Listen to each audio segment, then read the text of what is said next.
اس وقت کام کریں گے جب پورے ملک میں چیزوں کی جو قیمت ہے وہ کنٹرول میں ہو. ہم یہ نہیں کر سکتے کہ گندم کا بحران ہے. دیکھیں آپ سمجھدار لوگ ہیں, جو قیمتیں ہیں وہ ڈیمانڈ اور سپلائی کے ساتھ لنکڈ ہوتی ہیں. جہاں آپ کی ڈیمانڈ بڑھتی ہے, سپلائی کم ہوتی ہے, وہاں قیمتیں بڑھتی ہیں اور لوگ اس سے فائدہ اٹھاتے ہیں. اگر سپلائی کا میکانزم سندھ حکومت میں ہاتھ میں ہو تو پھر ہم اس بات کے جواب دہ ہیں, لیکن سپلائی کا سارا نظام کسی اور کے ہاتھ میں ہے اور مہنگائی آپ ہم سے پوچھتے ہیں. ہم بالکل اپنے حصے کا ہم جو جرم ہے اس کی سزا بھگتنے کو بھی تیار ہیں, لیکن پھر کم از کم اس بات کا بھی فیصلہ ہونا چاہیے کہ پنجاب میں جو کچھ ہو رہا ہے یا جو پی ٹی آئی یا عمران خان صاحب اپنے اے ٹی ایمز کو فائدہ پہنچانے کے لیے جو کچھ کر رہے ہیں اس کی ذمہ داری کس کے اوپر آتی ہے. آپ سب کو سزائیں دینا شروع کر دیں, پھر اس کے بعد ہم بھی کھڑے ہوں گے کہ ہمیں بھی سزا دے دیں.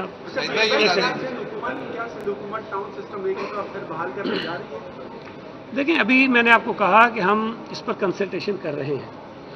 ہماری کوشش یہ ہے کہ جو 2013 کا قانون تھا اس میں جو بہتری کی گنجائش ہے, جس سے ہم بہتر طریقے سے جس سے منتخب بلدیاتی نمائندے بہتر سرو کر سکے لوگوں کو, وہ ہم تبدیلیاں اس کے اندر کریں.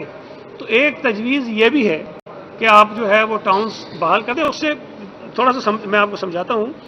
تجویز یہ ہے کہ جو ہمارے پاس ڈی ایم سیز ہیں, جو اس وقت پہلے 6 تھیں اب 7 ہو جائیں گی, اس کے نمبرز کو بڑھایا جائے تاکہ ڈی سینٹرائزیشن ہو اور یونٹ ہمارے چھوٹے ہو جائیں. تو ابھی کوئی چیز فائنل نہیں ہوئی ہے, مختلف تجاویز ہیں, اس پر ہم بات کر رہے ہیں, اور جو چیز سامنے آئے گی اس کو ظاہر ہے کہ ہم پبلک کے لیے اناؤنس بھی کر دیں گے اور الیکشن کمیشن کو بھی بھیجیں گے. یہ بتا دیجیے گا, یہ شوگر کا جو میٹر ہے سندھ میں کتنی شوگر ملز نے کرشنگ شروع کر دی ہے اور کب سے یہ کام کا آغاز ہو رہا ہے, اور چینی کی کرشنگ کا سلسلہ کب سے شروع ہو رہا ہے؟ دیکھیں, سندھ حکومت نے جو تاریخ رکھی تھی کرشنگ کی وہ 15 نومبر ہے, اور میں یہ بات بتا دوں کہ 15 نومبر کا مطلب یہ ہے کہ 15 نومبر تک تمام شوگر ملز کو کرشنگ شروع کر دینی ہے. وہ آغاز کی تاریخ نہیں ہے, وہ تمام کرشنگ شروع کر دینے کی تاریخ ہے. کتنوں نے شروع کر دی ہے میں ایگزیکٹلی مجھے آج کا نہیں پتا, لیکن ایک آدھ دن پہلے تک 2 شوگر ملز نے کرشنگ جو ہے وہ شروع کر دی تھی. اچھا, اس میں بھی ایک بڑی عجیب سی بات میں نے سنی کہ جی وہ کہہ رہے تھے تاخیر ہو گئی. پچھلے سال صوبہ سندھ میں 28 یا 29 نومبر کو کرشنگ شروع ہوئی تھی. تو یہ جو کہہ رہے ہیں کہ جی اکتوبر میں ہونی چاہیے تھی اور نہیں ہوئی, یہ غلط بات ہے. اکتوبر کی تاریخ جو ہے وہ ہمارا ایک قانون ہے, اس میں لکھی ہوئی ہے کہ اکتوبر سے شروع ہو جائے گی, لیکن پچھلے کوئی 20-25 سالوں میں کسی ایک سال میں بھی اکتوبر میں کرشنگ شروع نہیں ہوئی ہے. اس کی مختلف وجوہات ہو سکتی ہیں, لیکن اس مرتبہ ہم نے پچھلے سال کے مقابلے میں 2 ہفتے پہلے جو ہے وہ کرشنگ کی تاریخ رکھی ہے اور وہ شروع ہو جائے گی. ہم پر جو یہ الزام لگاتے ہیں کہ جی ہم کسی وجہ سے کرشنگ شروع نہیں کرنے دے رہے, اور عمران خان صاحب نے تو عجیب بات کر دی تھی, ہم اس سے سوال بھی پوچھ رہے ہیں کہ جی 3 شوگر ملوں نے کرشنگ شروع کر دی تھی اور سندھ حکومت نے اس کو رکوا دیا. ہم یہ پوچھ رہے ہیں کہ وہ کون سی 3 شوگر ملیں تھیں اور کس نے بند کروایا. ہمیں یہ پتہ چلے کہ اگر کسی نے زبردستی ان ملوں پر دباؤ ڈال کے بند کروایا تاکہ ہم ان کے خلاف کارروائی کر سکیں. مجھے یہ بات بڑی دکھ کے ساتھ کہنی پڑتی ہے کہ ہمارا وزیر اعظم ہمیشہ اتنی غیر ذمہ دارانہ بات کرتا ہے. اب آپ تصور کریں کہ انہوں نے کہا کیا ہے, سنیں تو صرف وزیر اعظم کہہ رہا ہے کہ جی جب چینی کی قیمتیں میں بڑھی, مطلب 150 سے 160 ہو گئی, تو میں نے پوچھا کہ یہ کیوں ہو رہا ہے, تو ان کو کسی نے بتایا کہ جی سندھ میں 3 شوگر ملوں نے کرشنگ شروع کر دی تھی, حکومت نے بند کروا دیا, اس لیے جو یہ 160 پہ چلی گئی. مطلب اس سے بڑی مذاق خیز کی بات ہو سکتی ہے؟ اور اگر سندھ میں بند ہو گئی تھی تو پنجاب میں کیوں نہیں ہو رہی, کے پی کے اندر کیوں نہیں ہو رہی؟ صوبہ سندھ میں شوگر جو پیدا ہوتی ہے وہ 25-30% ہوگی میرا خیال ہے جو پاکستان میں اس کی پروڈکشن ہے. میں نے اسے بتایا تھا کہ ہمارے یہاں 15 لاکھ کچھ ٹن ہوتی ہے, پنجاب میں 37 لاکھ ٹن ہوتی ہے, ہم سے دوگنے سے بھی زیادہ ہوتی ہے, اور کے پی کے میں بھی ہوتی ہے. تو اگر زیادہ شوگر کہیں اور پیدا ہو رہی ہے اور بحران پیدا ہو رہا ہے تو سندھ حکومت ذمہ دار ہے. انہوں نے ایک اور بات بھی کہی, بار بار ان کے نالائق وزیر کہتے ہیں, وہ ترجمان کہتے ہیں کہ جی آصف زرداری صاحب کی شوگر مل ہے. میں پھر کہہ رہا ہوں کہ آصف علی زرداری صاحب کی ایک شوگر مل نہیں ہے, ایک بھی نہیں ہے. دوسرا, اومنی گروپ کے جس کو یہ ہم سے نتھی کر دیتے ہیں, اومنی گروپ کی جتنی شوگر ملیں ہیں ان کے اکاؤنٹ بند ہیں, وہ تو پروڈکشن کر ہی نہیں اتنی جتنی ان کی کیپیسٹی ہے.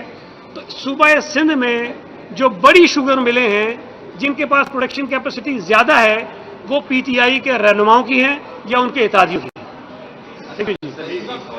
بلاول بھٹو زرداری نے جو ہے مولانا فضل الرحمان سے بات چیت کی ہے اور کہا یہ جا رہا ہے کہ کوئی پلان ہے ان کا میٹنگ کا, کہیں دوبارہ یہ پی ڈی ایم جوائن کرنے کا فیصلہ کیا جا رہا ہو, کیا کریں؟ دیکھیں, پہلی بات تو یہ ہے کہ میرے پاس وہ سہولت نہیں ہے کہ میں فون پہ انہوں کی بات سن سکوں، یہ کسی اور کے پاس ہے. تو مجھے نہیں پتا انہوں نے کیا کیا بات کی ہے، لیکن پی ڈی ایم سے ہم الگ ہونا نہیں چاہتے تھے. پاکستان پیپلز پارٹی کا ایک صائب مشورہ تھا کہ جناب ہمیں ریزائن نہیں کرنا چاہیے، ریزائن جو ہے وہ آخری آپشن ہونا چاہیے. پہلے کچھ اور جو پی ڈی ایم کا بنتے وقت ایک اعلامیہ تھا، جو ایک ڈائریکشنز بتائی گئی تھی کہ پی ڈی ایم کیا کیا کرے گی، اس میں یہ لکھا ہوا تھا کہ ووٹ آف نو کانفیڈنس بھی ہم استعمال کر سکتے ہیں، وہ جو ہمارے پاس ایک ٹول ہے وہ استعمال کر سکتے ہیں. اس کے بعد لانگ مارچ کریں گے اور اس کے بعد اگر ضرورت پڑی تو استعفے بھی دے دیں گے، یہ لفظ تھے. اب پی ڈی ایم کی کچھ جماعتوں نے کوشش کی کہ پیپلز پارٹی پر دباؤ ڈال کر ان کو ریزائن کروا دیں. ہم نے یہ مناسب سمجھا کہ بھائی یہ طریقہ مناسب نہیں ہے. اگر ہم ریزائن کر دیتے ہیں اور حکومت نہیں جاتی، اس کے بعد اگلا اقدام کیا ہوگا؟ تو کوئی اطمینان بخش جواب نہیں تھا. لہذا پاکستان پیپلز پارٹی نے تجویز دی کہ جو پہلے فیصلہ ہوا ہے کہ ووٹ آف نو کانفیڈنس ہم استعمال کریں گے، جو ایک آئینی ایک ہمارے پاس طریقہ کار ہے، ہم استعمال کریں، اور اگر وہ نہیں ہوتا تو اس کے بعد آگے بڑھیں. لیکن وہ بات نہیں مانی گئی. یہ کہا گیا کہ ریزائن کیجیے، ہم نے نہیں کیا. People's Party P D M سے الگ ہو گئی. لیکن جو جماعتیں استعفیٰ دینے کی بات کر رہی تھیں آج تک انہوں نے استعفیٰ نہیں دیا. جو جماعتیں لانگ مارچ کرنے کی بات کر رہی تھیں انہوں نے آج تک لانگ مارچ نہیں کیا. کر وہ وہی رہے ہیں جو پیپلز پارٹی کہہ رہی تھی، لیکن یہ کہ الگ الگ ہو گئے. تو اس کا فائدہ جو ہے وہ وفاقی حکومت کو ہوا ہے اور اس کا نقصان اس ملک کے لوگوں کو ہوا ہے. تو اگر آج پاکستان پیپلز پارٹی کی دیے گئے مشوروں پر پی ڈی ایم کی جماعتیں متفق ہیں کہ جی نو کانفیڈنس بھی ہو سکتا ہے، لانگ مارچ بھی ہو سکتا ہے، تاکہ لوگوں کو اس مصیبت سے، اس منحوس حکومت سے ہم چھڑا سکیں، تو اچھی بات ہے. پیپلز پارٹی شاید اس میں آ جائے گی. ہماری کوئی ضد نہیں ہے، لیکن ہم کسی اور سیاسی جماعت کے دم چھلے بن کے بھی نہیں چل سکتے ہیں. کوئی فیصلہ کرو ہم اس کے پیچھے چل پڑیں. تمام جماعتوں کی برابر کی حیثیت ہے اور فیصلے اتفاق رائے سے ہونے چاہیے. وہ ہوں گے تو ہم تیار ہیں. Thank you. الیکشن کمیشن نے سندھ میں بنجات الیکشن کروانے کی تیاریاں کر دی ہیں اور یہ جو الیکشن ہونے جا رہے ہیں وہ اس مردم شماری کے نتائج کی بنیاد پر ہونے جا رہے ہیں جس کو آپ ابھی آئیں تو بس یہ جواب میں دے چکا ہوں. Thank you very much.